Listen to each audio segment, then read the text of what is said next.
Okay, well, that was the truth. Now now we'll go to the script of what is published. Perfect. Sunny Day Publishing said.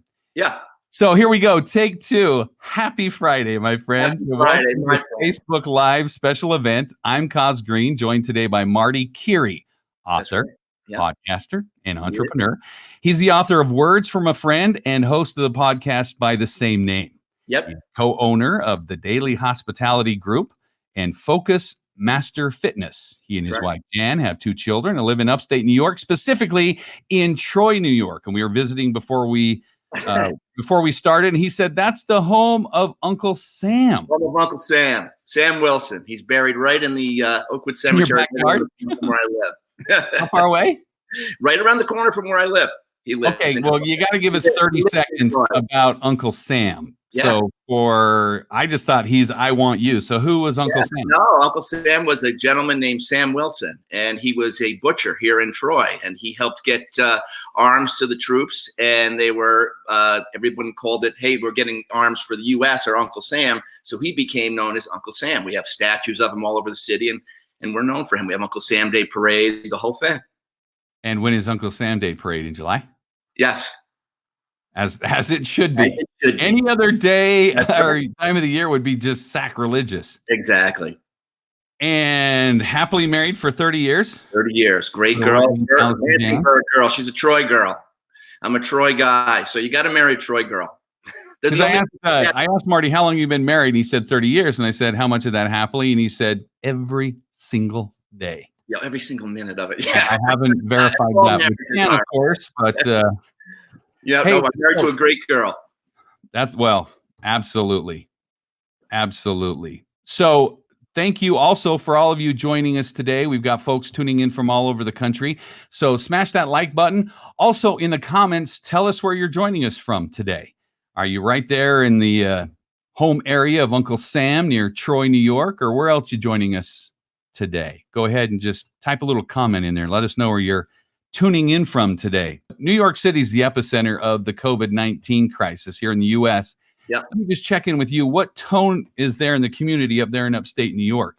Because it's 2 different worlds. It is definitely 2 different worlds. And, and that's really how we'd like to be treated, I think, as upstaters, is that, it's not as prevalent up here. And there's a lot of businesses that are counting on, including the one that we've got. So for us, we're anxious to get back. We understand the safety and we want everybody to be healthy and safe.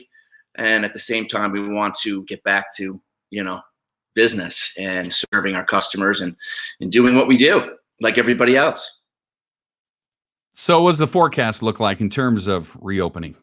Well, the PPP has really helped us out as a business. Our people actually made out better under unemployment. So we shut our business completely down. And, it's been tough, but it has worked out well. We've worked on some other projects while this has been going on, and we've got some really, really exciting things that are going to come out of this. So for us, we feel really blessed that certain things happen the way they do. So we've always been a team. We consider ourselves like a SEAL team, and our team is always ready. We've been around for 43 years, and we've been through, a lot of things. And obviously, this is probably the worst of it all. We've never been shut completely down, but we're going to come out of this, and we're going to come out of this really well, and that we feel great about. And we're quite a team. My 2 partners, one of them, Gene Coletti, he started this restaurant in Troy called the Old Daley Restaurant in 1975 when he was only 20 years old with his brother-in-law, Jeff, and his wife, Dana, his brother, Donnie, and his sister, Ann. And it became this great steakhouse and seafood place for almost 30 years. And my partner, Jim, and we've been best friends since the 6th grade. And Jim started working at the Old Daley for Gene as a dishwasher when he was 16. And Jimmy got me a job there when I was 18. Bussing tables and catering. So we went through the restaurant was our second family. So for us, it became a great friendship. And in 2001, Gene and Jimmy and I decided to partner up, and we went on catering for a good long time until we bought this place called the Crooked Lake House, a very historic place, a place where Teddy Roosevelt used to spend his summers when he was governor of New York. And we use it as an event center. So we do weddings. We do catering. We have a restaurant in Schenectady, New York. It's about 25 minutes from Troy. called Daley's on Yates, and we had just opened that up about 24 months ago, and it was going gangbusters before this. So for us, it was just like putting the brakes on everything. So we're anxious. We're hard chargers as a team. We really like to provide great experiences for our customers and do things that are out of the box. Our other business, Focus Master Fitness, is a kickboxing studio. And in 1993, my partner Jimmy and I invented a kickboxing machine called Focus Master G1000, and we were selling it to martial arts schools around the world and to the UFC and the MMA world. And we came up with the UFC and the MMA with our machine, so we got well known in the martial arts world. And then my partner Gene's son Kyle came in, and he wanted to take us into the fitness world and take this machine into the fitness world, into the kickboxing world. And he was just a terrific, amazing guy. He still is, and he runs our studio for us, and he runs Focus Master Fitness. And this is another one. He's had to pivot, and he's had to go online and do all the online fitness things that are going on right now. And that's going great. It really is going great. And a lot of people like doing that at home. So it turned on a new channel for us. And when people can get back to the studio, we think that's going to be fantastic as well. But we will have built a big online presence as well. So, in every, like I always say in some of my podcasts, in every seeming bag of garbage, there are diamonds, and you got to look for them, but they're there. And unless we look for them, they'll pass us by. And these are the opportunities that we have to have the eyes to see in times like this. And luckily, we have a team that depends on each other and on each other's talents and gifts. And one of the greatest talents and gifts we possess is our relationship and our love for each other, in that is what is most important to us. So no matter what, we stick together, and we call ourselves the foxhole. When things are out and we've got to get out and do our thing, we're all coming from and getting in the foxhole and doing it together. So that's basically how we kind of live our lives. That's a great story. Thank you for giving us a little background on Daley Hospitality Group and the properties that make that up, as well as Focus Master Fitness. Yeah. Yep. Right there in Troy as well, correct? Yeah, cool. Well, we'll maybe pivot a little bit more towards the end and talk about some advice you may have for entrepreneurs who are on the line. But let's talk first about your book and your podcast. Yeah. So I met Marty when I was first going to narrate his book. So as many of you know, I'm a narrator on Audible, and I was going to narrate Words from a Friend as an audiobook for Audible. But over time, we decided that why do you want some crazy guy from Utah voicing your book when you really need to be voicing your own book? So shall we just say that I had recorded it, so I've read the book a few times. Yes, I'm sure you have. And I am a big fan of the content. So that's why I wanted to have Marty on here today. Big fan of the content. So let me just read a little paragraph from the introduction to set up our discussion. From the introduction of Words from a Friend. I am just like you. No different, no higher, and no lower. I am just a guy who heard the truth and listened. It's easy to think that wisdom only comes from sages, doctors, holier-than-thou authorities, and people we consider to be professionals. I am none of these. I am just like you. Marty, where did Words from a Friend come from? How did it come through you? Well, I can tell you that I suffered from anxiety and depression, mostly anxiety my whole life, silently like most, and I know you and I share that. And you have a great story yourself to tell, and everybody should hear your story. It's fantastic. But I struggled with it, and my sisters too, their anxiety, the whole thing. And it's so prevalent in our society, and it's just overwhelming fear. And it was awful. It developed me in many ways. It developed my personality, and I had a really great entrepreneurial spirit. So I picked up a book by Tony Robbins when I was about 23 years old, and it changed my thinking. And it really taught me to look for the positives in life and go after things. And it really motivated me. And it rang something true in me. So I started going after other authors. And what started out is, I wanted to have the financial freedom, and I wanted to have the money, and all of this other stuff turned out to be the beginning of my spiritual journey. I started going into listening to people like Wayne Dyer and Deepak Chopra, and my buddy Jimmy came in the office one day when we were at our catering company, and he had just seen Rhonda Byrne on Oprah, And he came in, and I didn't know anything about Rhonda Byrne or the book, The Secret, if anybody who knows about The Secret and Law of Attraction. And he came into the office, he goes, Mart, I just saw a show on Oprah, and it really kind of described about how you kind of go about your life. And he goes, you attract people to you, and it's called the Law of Attraction. And he goes, and there's a book called The Secret. And I go, I'm going to go out and get it. So I went out and get it. And I'm not a book reader, other than audiobooks. I listen to audiobooks because if I read books, I fall asleep in 5 minutes. So I went out and I got the audiobook and I got the DVD and I watched it. And I go, wow, imagine if this was true. Imagine if, your thoughts, brought this stuff to you. And I'm like, oh my God, this is such a different mind-bending thing. And the more I thought about it, I go, it sounds absolutely right. And so I started going after other authors in the same vein. And what I found was that love and the power of love is the most attractive energy that we possess. It's because it's who we are underneath the mask and underneath these separate disguises that we wear. And when we're in that vibration, we attract great things to our lives because we're giving the greatest vibration and energy that there is. We're giving the love of God. We're giving the love that we're created from. And so that's being true to ourselves. That's being our true energy. That's being real. A lot of people say being real is just, sparking off what's in your ego and saying whatever you think that comes to your mind, but that's not being real. Being real is living from your heart. And that's what my book is about. But let's talk a little bit about specifically what is Words from a Friend. So it was written on a book here. Yeah, it's called The Words from a Friend, a daily guide to a purposeful life. It's actually a daily guide. Each day has its own message of what love would say to do, as opposed to what our ego would say to do. In every one of life's situations, there's two choices, always. And we can choose to come from the heart, or we can choose to come from our ego, which really wants to be the winner, really wants to dominate, really wants to be, the limelight and all of this other stuff. And there's many ways to the ego, and there's many different ways that the ego has us in its grip, and it's all fear-based. It's all a fear-based mindset, and it's the opposite of the energies that really work for us. Kindness, compassion, forgiveness, apology, all of these energies of love are what really make us tick, what really make life worth living. And we get lost in the ego, and that's really where we suffer, and we learn and we learn and we grow. So suffering is essential until it's no longer essential. One of my favorite authors, Eckhart Tolle, says it like that. And I said, really?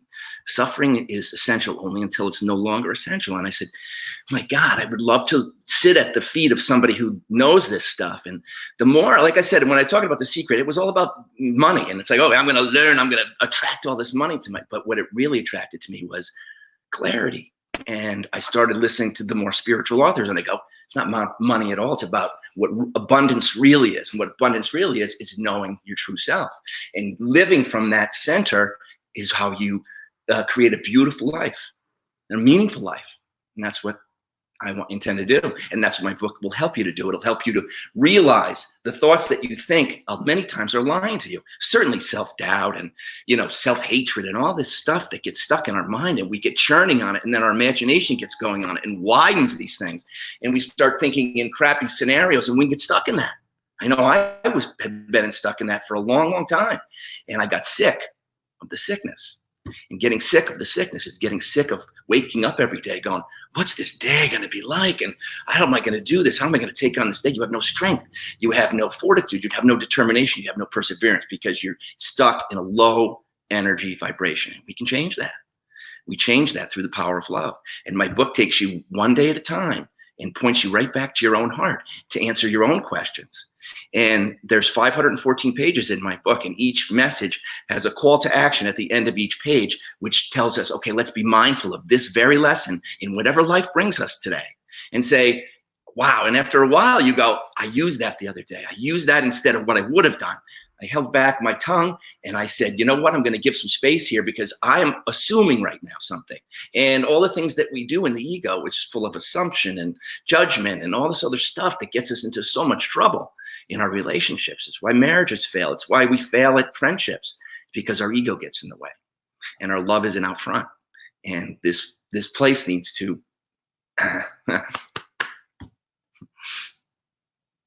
No, and that's what I've always appreciated, Marty, is you have heart. And in today's world where, you have to be a manly man and have that Rambo-like exterior like you do, but not have a heart necessarily.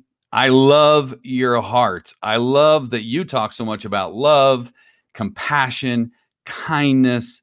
I mean, that just goes so far. And this originally started as a daily post on Facebook, correct? And then you compiled them into the book. So it was over the course of a few years ago. So let's talk about happiness. Yeah, because I think you brought up something that the whole purpose of this is to have a meaningful life. And I think sometimes we get frustrated because we say, well, geez, my life's just not perfect right now. I'm just not happy. And to your point, we need to go through the suffering. That's when we learn the lessons. That's the upside of down, right? Is it during the down? It's two sides. We learn more from losing than we ever do winning. We do. So what do we do? What do you say to those folks that are saying, but you know what? I'm just not happy right now. Or replace that with a meaningful life. But every day is not supposed to be sunshine and lollipops, right? No, it isn't. And it won't be. But what you can do is you take a good mindset into that crap. And then that's where you get the lesson. Unless you have the good mindset going in, you're not looking for the lesson. You're just looking at the problem, right? You're always staring at the problem going, when is this problem going to go away? I keep staring at it. You let it go. You learn to let it go. You go into your meditation and you go into silence and you say, you ask the question, how can I let this go? What can I do? Send me some ideas, send me some thoughts on how I can proceed forward up and out of whatever it is I'm facing. And they come. They always come.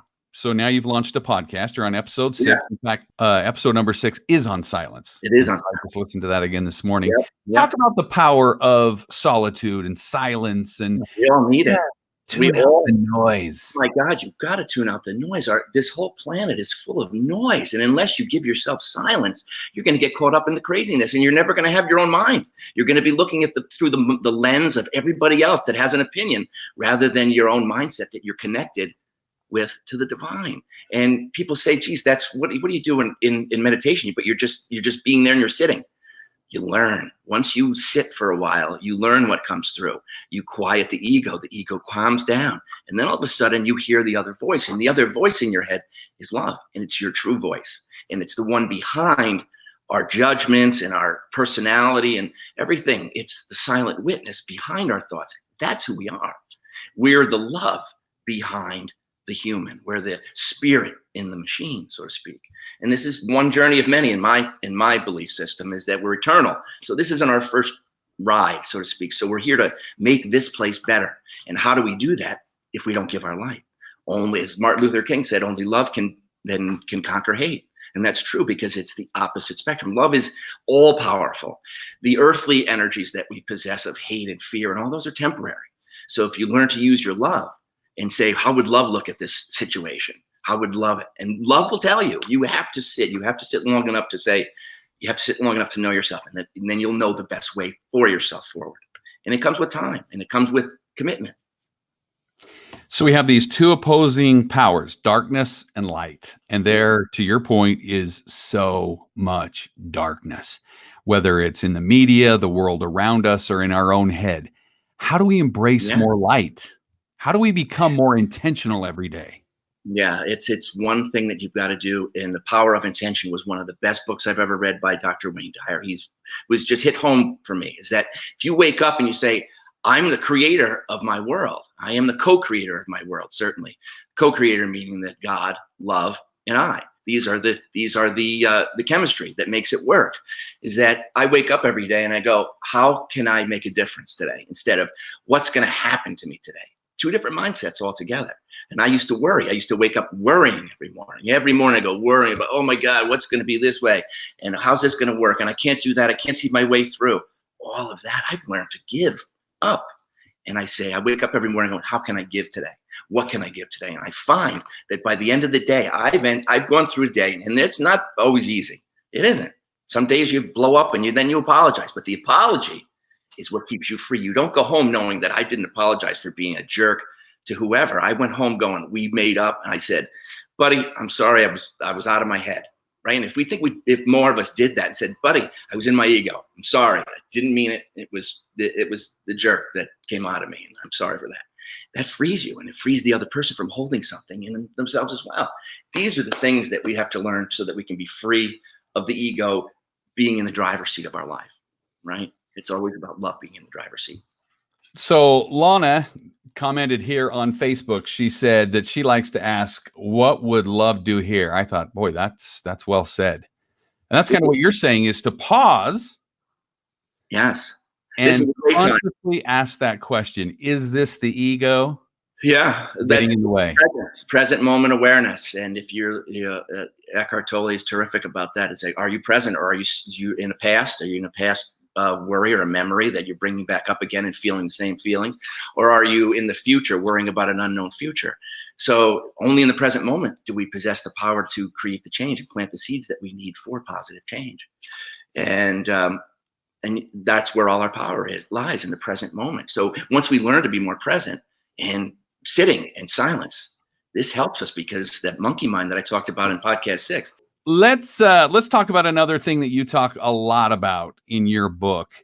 Actually, there's several really big themes. Pick another one that's one of your favorites, and let's run with that for a few minutes. The ground zero conversation. Yes, please. This is the tough one, is that when you have a relationship with somebody, unless you become completely truthful about your feelings, and about opening up about your feelings, and about how the things that hurt you or have hurted you, or the things that you're resenting, unless you have true communication in your relationships, you're not going to have them very long. I mean, I have my partner Jim and I have been best friends since we were 12. It's one of those things where we know each other so well, that we know each other's ego so well, that we have that automatic forgiveness. It's like, I know you're going to do this and you did that, or whatever.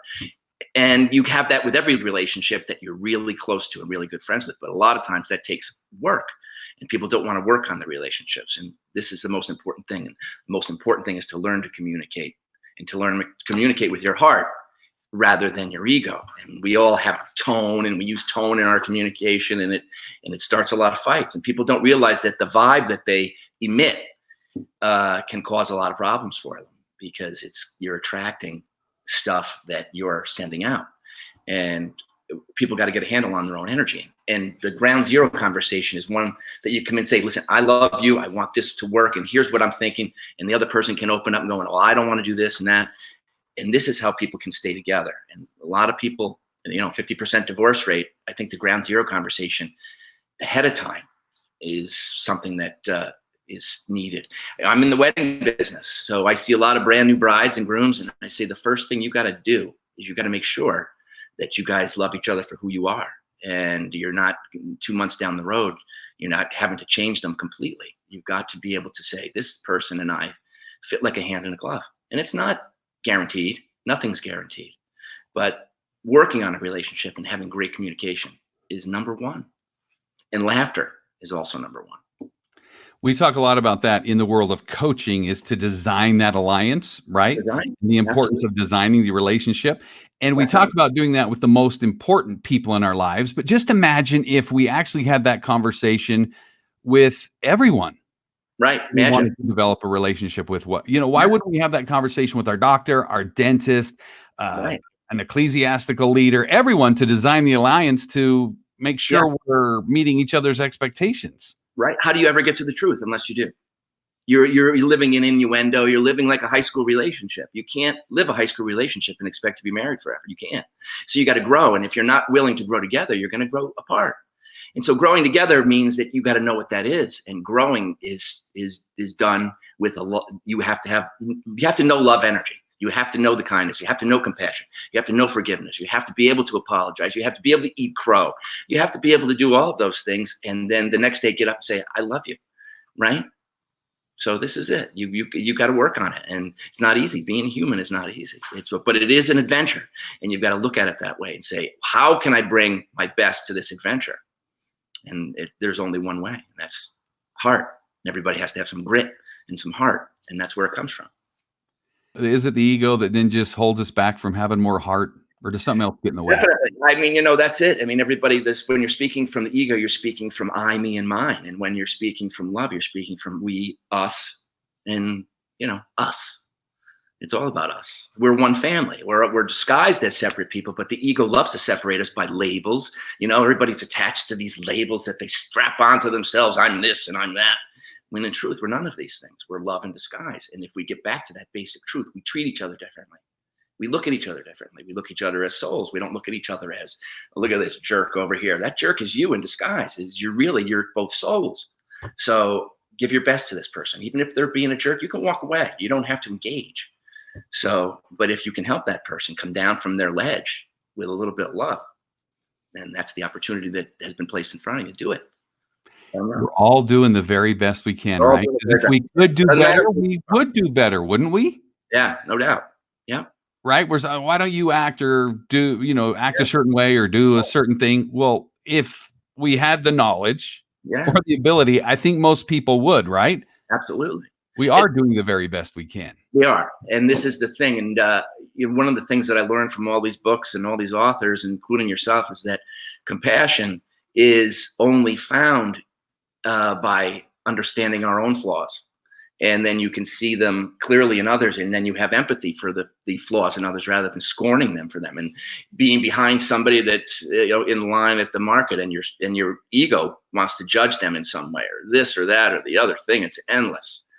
But really what you need to do is send them a silent blessing. Say, you know what, I send love to this person. What my ego would want to do is judge.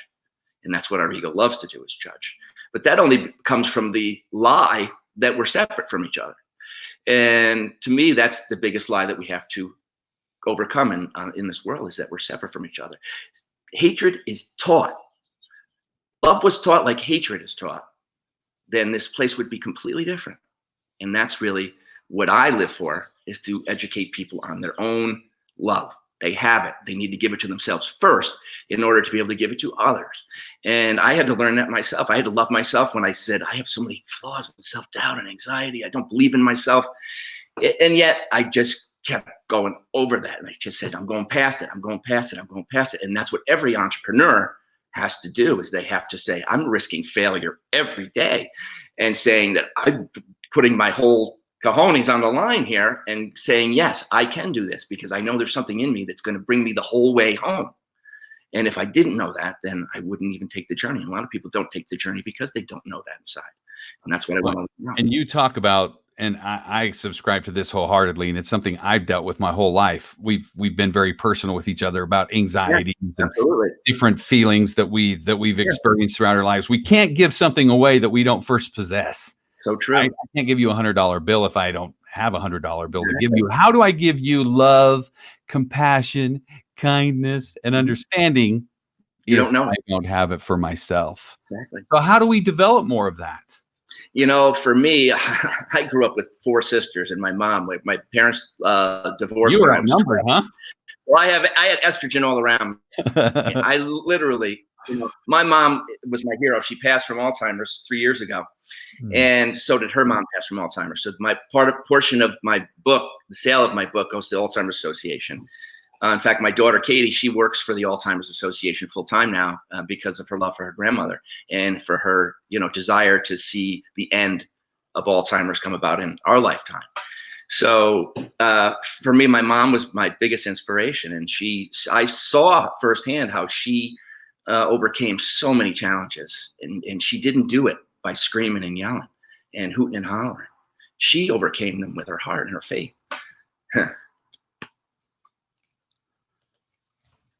Love and compassion is a rare quality to find these days, and truly to find it in its authenticity, right? Mm-hmm.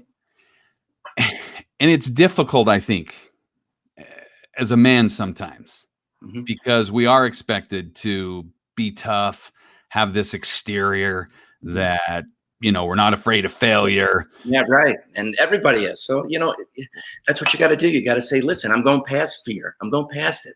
And failure is not failure. Failure is just result.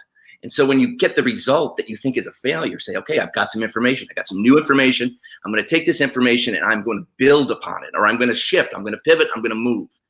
And that's, I think, what's kept us in business for as long as we've been in business, and our other businesses being successful. Well, I like to always say that. Yeah, after my son would have a ball game, and unfortunately I was on the road for too many years and missed too many weekday ball games, but I'd say, so did you win? Yeah. Or did you learn? Yeah. Did you win or did you learn? Right. And listen, and learning is the real winning. Isn't it though? The real winning. It is. If you take the lesson, if you truly take the lesson and you put it in your heart and say, listen, I don't need to do this again. I learned it. And a lot of times, if you don't learn it, it's coming back. coming back. It's right. everything. You're going to lather, rinse, repeat, lather, rinse, repeat. Right. I have that problem. That's how it works. I don't learn certain things in relationships. So what do?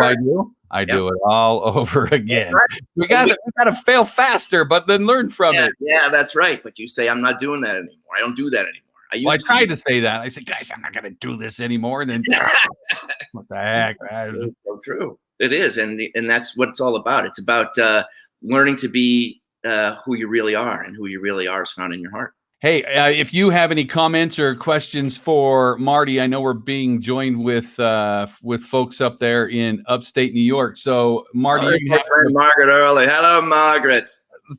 So one of my favorite people. So, pronounce that for us so I don't butcher it, because Margaret Early. She's one of 6 fabulous sisters.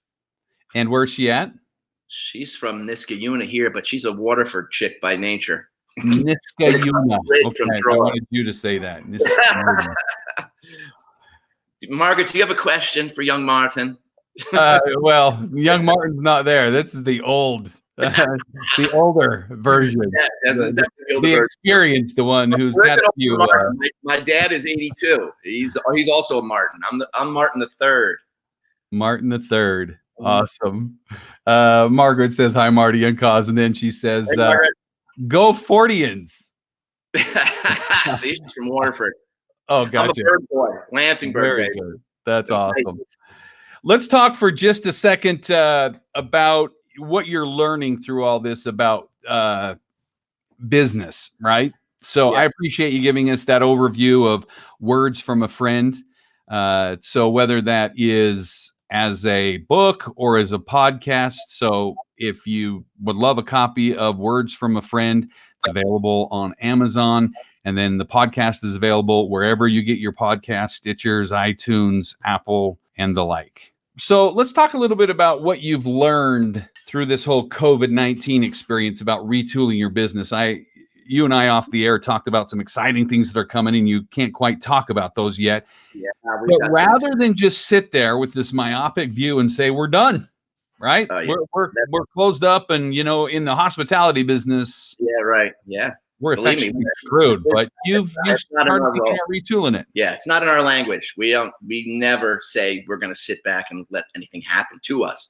We're gonna make it happen, and that's what we decided to do. Right, for example, our Crooked Lake House, where we have weddings, we can't wait to get back to weddings, and we're just waiting to hear what that's going to look like when we come back to weddings.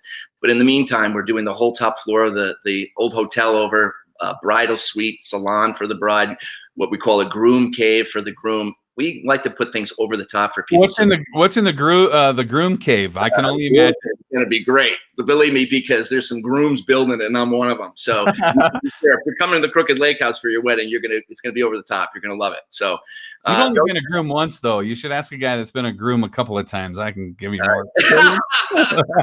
I have. My dad's been married a few times. I ask him all the time. So and here's the thing. I go, when I married 30 years, and I love my girl. She's terrific. And I always said marriage is meant to last. It is meant to have a lot of work to it, for sure. But if you've got your hearts growing in the same direction, things are going to be fine. So you've had some great success at Daley Hospitality Group, as well as Focus Fitness. My life is part of our business. And what have you learned with all these years in business now? So we've got entrepreneurs and other types of businesses viewing today. The easy. What have you learned? Share with us a couple of gems. Yeah. Relationships are the gold. Our relationships are the true gold.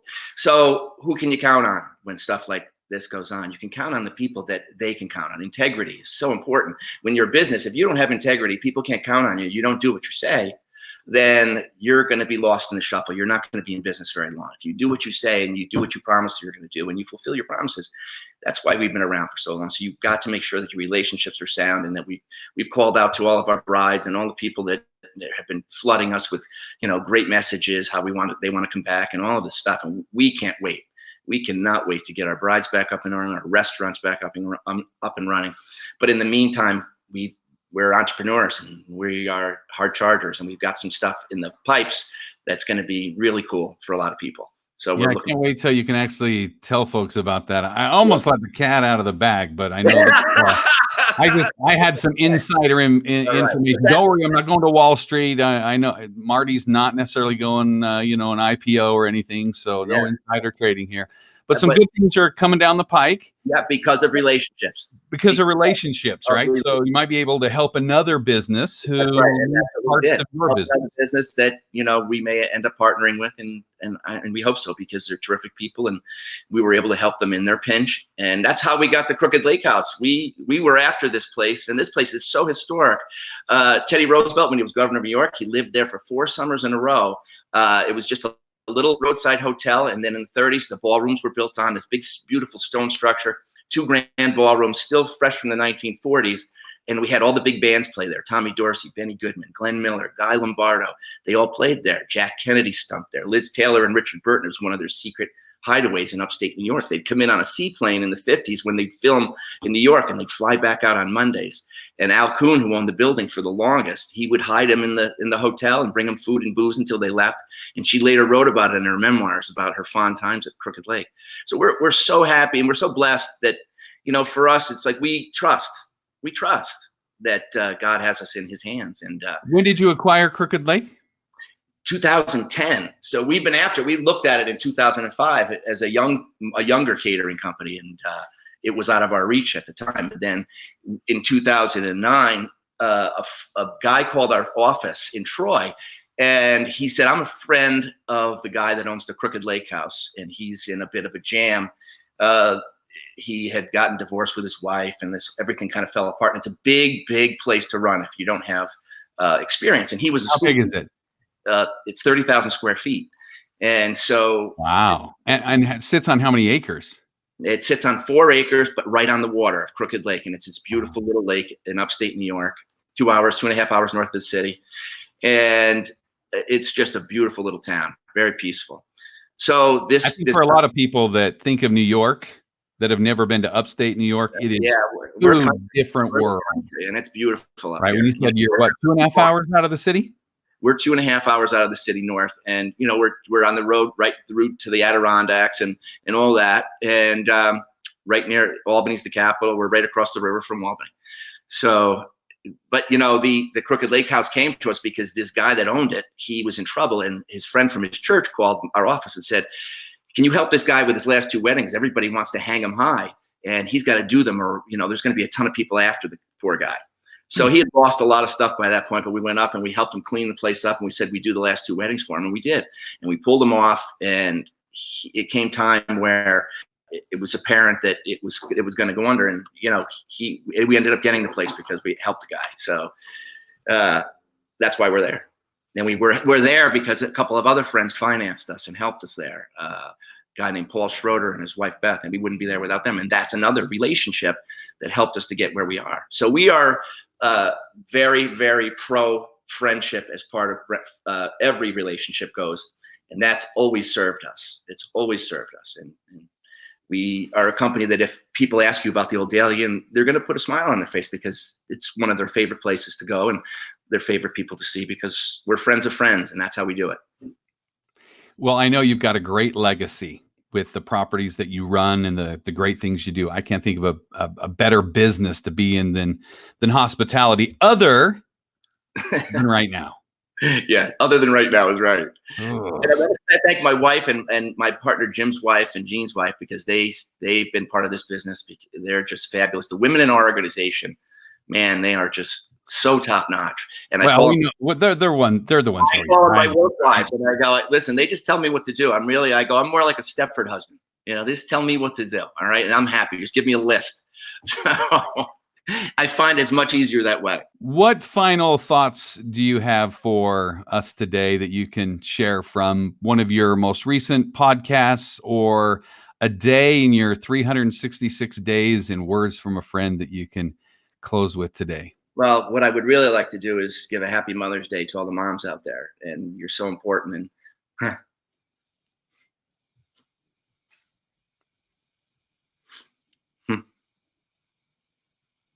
I'm with you. I lost my mom now 11 years ago, and I think about her all the time. I am who I am, good and bad, right? Yep. Because of mom. I think the thing I'm most grateful for, and my mom definitely danced to a different beat, but the one thing she taught me was to love and serve. And I have never seen a more Christ-like person than my mother in the things that she would do for people, and anonymously and quietly until it hurt. And I think what I mean by that is, I mean, she didn't get injured or something, but growing up, I didn't realize how poor we actually were. Yeah. My mom was the first one to take people dinner. Yeah. To dig trenches in people's yards. Right. I remember a neighbor needed something, I think it was a gas line or something installed to a barbecue or something in the backyard, if I remember correctly. And there's my mom digging the trench. Right. Mine was right. And just not afraid to just dig. You'll appreciate this. She was a master baker. No kidding. So love it. When I visit Crooked Lake, I'll please do. I'll put you in the kitchen. Well, no, I'll be a taste tester and be the judge of just how great all those pastries Consider are. it done, buddy. Consider it done. So rolling into Mother's Day, definitely. Happy Mother's Day to all your moms out there. God bless you all. God bless everyone. I hope everyone stays safe, and I hope we can get back to living very soon and getting back to social undistancing. I had an interview a couple weeks ago with Peter Montoya, and he reframed it, and he calls it physical distancing, which I like. Right? It really is just the 6 feet there. Right. This whole social distancing, we still got to stay connected. Absolutely. Because if our greatest gifts in life are our relationships, we can't disconnect. Are you kidding me? Man. Why do you think suicide hotlines? Nor can they're up 1,000 to 3,000% in number of incoming calls because people are truly disconnected. Absolutely. A reminder today, folks, you are not alone. So true. So reach out. If you're anxious, if you're stressed, do not hide in a dark house and draw the curtains and try to do this by yourself. That's right. Reach out. Reach out. Marty, absolute pleasure. Love you, brother. You on the program today. Thank you so much for having me. And thanks for holding my hand through the little, technical issue. I didn't realize I was being a mime. I mean, I've been a clown, but not a mime. Yeah, listen, all my friends are class clowns. Trust me. Well, some of us actually had to get dressed up to look like clowns, Marty. So tell us how we can stay connected with you on social media and get your book. Just go right on my Facebook page, my personal Facebook page. I write inspiration on there almost every day. My book, Words from a Friend, you can get at Amazon.com, BarnesandNoble.com. And my podcast, you can get at all the place you can get your podcasts. And like I said, just type my name in or Words from a Friend. And thank you so much for tuning in. I really do appreciate it. Marty, it's been a pleasure.